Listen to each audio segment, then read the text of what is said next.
অপেক্ষা করছে, ঠিক তদ্রুপভাবে আপনার জন্য একটা মেয়েও আমানত। আপনি যদি বিয়ের আগে খেয়ানত করে যান, আপনি যদি বিয়ের আগে আরেকজন মেয়ের সাথে খেয়ানত করেন, বিয়ের সময় দেখবেন ঘুরে ফিরে আল্লাহ আপনার কাছে এমন একজনকে এনে ঢুকাইছেন যে আরেক জায়গায় খেয়ানত করে আপনার কাছে আসছে। কারণ কি জানেন, আল্লাহ কোনোদিন কোনো মানুষের প্রতি জুলুম করেন না। الخبيثات للخبيثين والخبيثون للخبيثات والطيبون للطيبات والطيبات للطيبين والطيبون للطيبات। আল্লাহ বলেন আমি ভালোর জন্য ভালো রাখছি আর খারাপের জন্য খারাপ রাখছি। আপনি যে আর 10 জন মেয়ের সাথে রিলেশন করে যান, দেখবেন আপনার কাছে বিয়ের সময় এমন একজন মেয়েকে আল্লাহ আনছেন যে আরেক 10 জন ছেলের সাথে সিটিং করে আপনার কাছে আসছে। এজন্য ভালো মেয়ে যদি পেতে চান, সচ্চরিত্র মেয়ে যদি পেতে চান, নিজেকে আপনি নিয়ন্ত্রণ করবেন। দেখবেন আল্লাহ মেয়ে আপনার কাছে এনে দিচ্ছেন, যার দিকে তাকালেই মানে আপনার মনটা ভরে যায়, যার কাছে গেলে আপনার মনের স্বাদ মিলে, ইমানের স্বাদ মিলে। আপনি যদি খেয়ালত করেন, আল্লাহ আপনার কাছে একজন খাইনাকে এনে পৌঁছাবেন। এজন্য আল্লাহ রাব্বুল আলামিন আমাদেরকে এই সমস্ত অপকর্ম থেকে বাঁচার তৌফিক দান করুন। কেমনে বাঁচবে? মূলত কি তাকওয়া, মূলত কি এই তাকওয়া। তাকওয়া ছাড়া এই সমাজের ভিতর এই সমাজকে সংস্কার করা তো সম্ভব না। কারণ আপনি একজন মানুষকে কত সময় পাহারা দিবেন, কত সময় পাহারা দিবেন বলেন? একজন পুলিশ একজন চোরকে পাহারা দিচ্ছে, যতক্ষণ পর্যন্ত তার সামনে আছে চুরি করবে না, একটু চোখের আড়াল হয়ে গেলেই দেখবেন চুরিতে লেগে গেছে।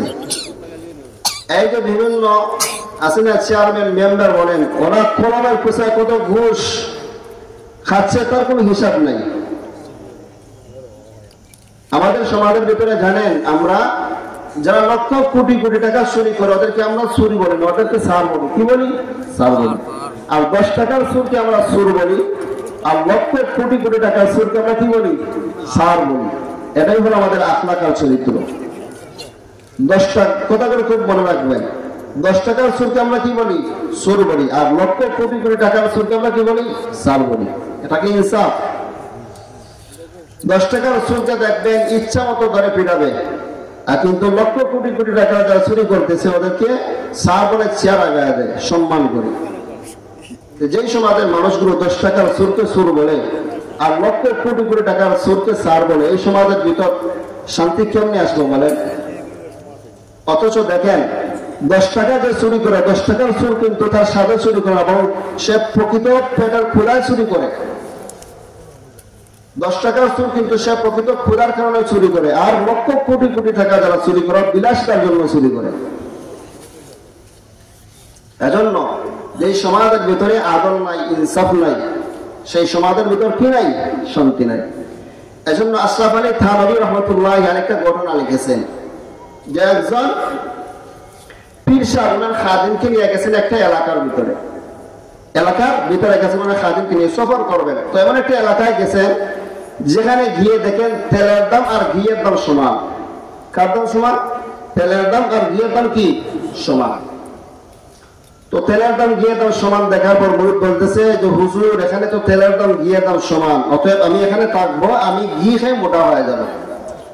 আল্লাহ ওলি বললেন যে বাবা দেখো, যে সমাজের ভিতরে তেলের দাম ঘিয়ের দাম সমান, সেই সমাজের ভিতরে ইনসাফ নাই, অতএব তুমি এখানে থাকিও না, চলো আমার সাথে।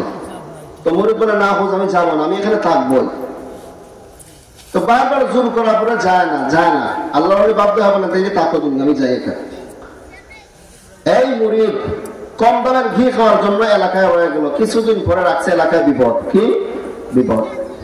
কি বিপদ? বলে 2 চোর গেছে চুরি করার জন্য একটা বাড়িতে, 2 চোর চুরি করার জন্য গেছে একটা বাড়িতে যাওয়ার পরে একটা চোর দেয়াল টপকাইতে গিয়া দেয়ালের নিচে দেয়াল ভেঙে চাপা পড়ে মারা গেছে একটা চোর। আরেকটা চোরকে আদালতের ভিতর মামলা দেওয়া গেছে, মহামান্য আদালত, আমরা গেছিলাম একটা বাড়িতে চুরি করার জন্য, কিন্তু বাড়িওয়ালা এত নরম করে দেয়ালটা উঠেছে যার কারণে আমার চোর ভাই দেয়ালের নিচে চাপা পড়ে মারা গেছে, অতএব আমি বাড়িওয়ালার ফাঁসি চাই। চিন্তা করতেছেন যে আমার চোর ভাই দেয়ালের নিচে চাপা পড়ে মারা গেছে, বাড়িওয়ালা কেন এত নরম করে কি দেয়ালটা উঠে গেল। আদালতে দেখেন কেমন বেকুফ। আদালতে বলবে তাইলে বাড়িওয়ালাকে ডাকো, এই বাড়িওয়ালা তুমি এত নরম করে কেন দেয়ালটা উড়াইছো, যার কারণে তার সুরবাই চুরি করতে গিয়ে দেয়ালের নিচে দেয়াল ভেঙে চাপা পড়ে মারা গেছে, অর্থাৎ তোমার ফাঁসি হবে। এখন বাড়িওয়ালা বলে যে মহামান্য আদালত, আমি তো দেয়াল বানাই নেই, বাড়ি তো আমার, কিন্তু দেয়ালটা আমি বানাই নেই, বরং দেয়ালটা বানাইছে মিস্ত্রি। কি মিস্ত্রি? আমার কোনো দোষ নাই। এখন মহামান্য আদালত বলে, যাও তোমার খালাস, মিস্ত্রিকে ডাকে আনো। মিস্ত্রিকে ডাকে আনছে, তুমি এত নরম করে কেন দেওয়ালটা বানাইছো? এখন মিস্ত্রি বলে যে মহামান্য আদালত, আমার কোনো দোষ নাই, কারণ দেয়ালটা আমি বানাই নাই, বরং দেয়ালটা উঠেছে যুগালি, কারণ মাল আর মশলা সে মিশাইছে। মাল আর মশলা মিশাইতে গিয়া সে অবশ্যই পানি বেশি দিয়ে ফেলছে, যার কারণে দেয়ালটা নরম হয়েছে, আমার কোনো দোষ নাই।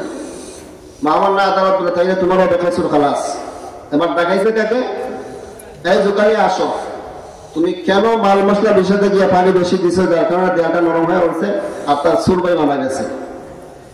এবার যুগালে বলে যে মহামান্য আদালত, আমার কোনো দোষ নাই, কারণ আমি আসলে যদিও মাল মশলা মিশাইছে পানি বেশি দিছি, কিন্তু আমি কিন্তু পানি কিন্তু সহ বেশি দেই নাই, বরং আমি যখন পানি দিতে যাই তখন একটা হাতি আমার সামনে দিয়ে দৌড়ে যাচ্ছে, একজন হাতিওয়ালা তার হাতিটাকে দৌড়ে নিয়ে যাইতেছে, সেই হাতির ভয়ে আমার হাত থেকে পানি একটু বেশি পড়ে গেছে, সেই মালিক আর ছিলেন, যার কারণে কি দেয়ালটা নরম হয়ে গেছে। এখন